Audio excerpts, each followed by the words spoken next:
Hey, what's up? It's Saweetie. I'm chilling with Nick here at Hard Knocks TV. Make sure y'all tune in. Man, the devil try to break me, the devil try to play me. I could've got here quicker if I let the devil swing me, but my prayers went up and my blessings came down. Thanking God every day, that's your girl above ground. You have a lyric on the Icy Girl remix. The devil tried to break you. You could have been here sooner if you let the devil sway you. Can you speak a little bit about what that means to you? I laugh because it's ridiculous the offers that people give, you know?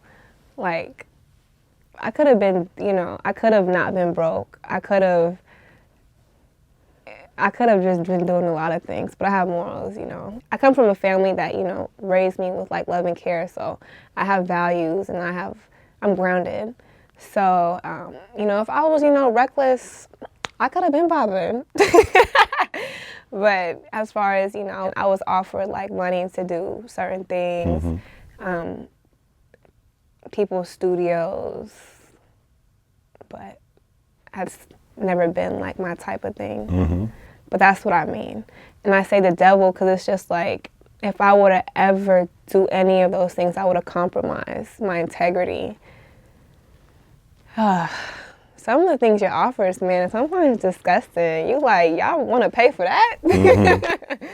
So that's what I meant by that. For sure. I feel like that's something that doesn't really get, now you have the Me Too movement and some of those stories are starting to surface, but I felt like for so long in the industry, there's just so much of it just goes untalked about. And it's like those daily things that somebody has to battle through, especially women have to battle through, that has nothing to do with the career side of it. It's just like a whole another thing that it's like on top of that, it's like you're a beautiful woman, then it's like there's always expectations with that.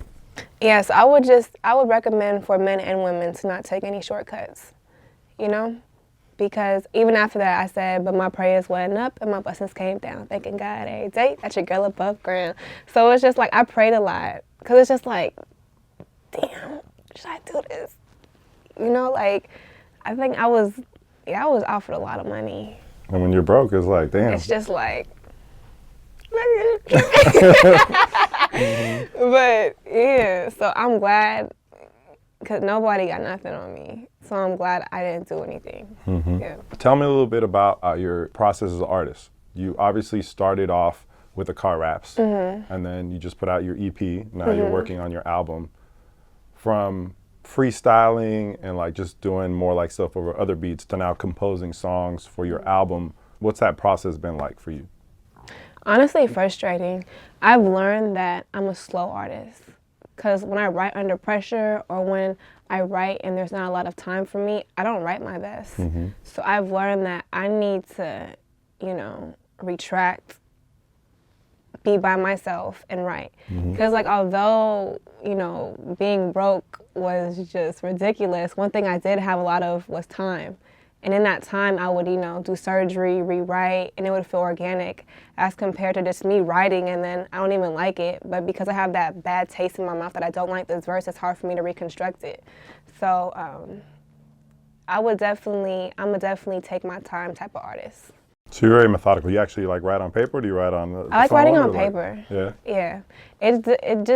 The phone, I wrote some of my best verses on paper. Yeah.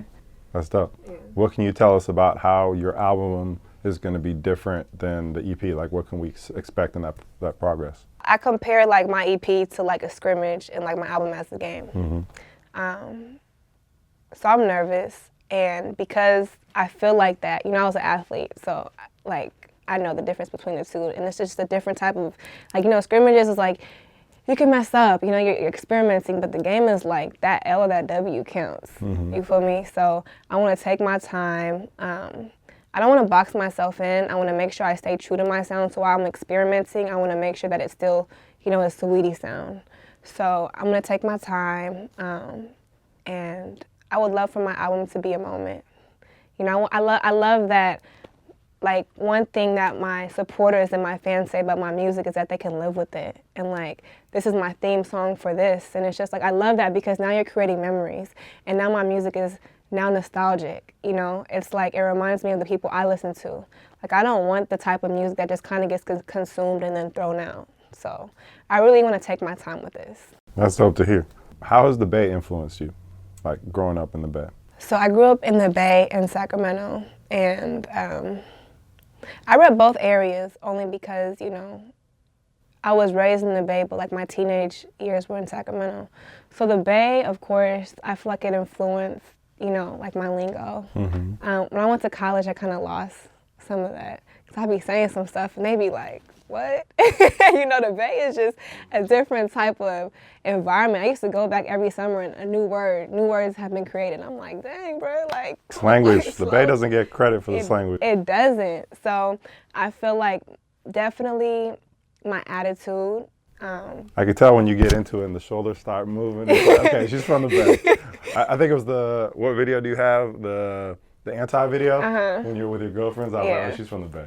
So I feel like my attitude, just like my vibe. I feel like my vibe is so Bay Area, but and I feel like Bay girls, like not even just me. I feel like they're just super fly. Even Kaylani, it's just like super fly, down to earth girls. You know. Yep. And then Sacramento, it's just, I have a lot of great memories out there. I feel like Sacramento, like, LA is like the city, it's quick, but Sacramento is slow. And I feel like that's what grounds me, you know? Like every time I go back to Sacramento, I'm just like, it's like a breath of fresh air. And I feel like Sacramento taught me to be, like, you know, grounded.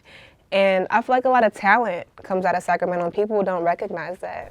So I love to represent for both areas because I feel like they both, like, created who I am today. For sure. And for people who don't know, Sacramento would be considered North Cal. So when you say both areas, you're talking about... Yeah, like Sacramento is not the Bay Area. Right. So like some people would just think that because it's north, it's the Bay. But you're saying both areas because you're repping Sacramento and you're also repping Hayward. Yeah, and the Bay. So, yeah, it's just two beautiful areas, you know. I'm biased, I'm from the Bay, but I felt like for a long time, like Bay artists don't necessarily get their love nationwide because it's like people just think that it's like very regional. I know this even from working at record labels and trying to get artists signed, and people are like, well, who's the last rapper from the Bay to go platinum? Or like they always like want to bring that up, and I'm like, there's so much talent in the Bay. I'm so excited to be a part of this new wave because I mean people have been doing their thing, you feel me? But it's like we have Kamaya, we have G-Eazy, we have Kaylani, and it's just like they're all getting the recognition they deserve. And I feel like that's beautiful because a lot of people even steal the sound. The sound, the style, the way we talk, everything. So it's great, you know,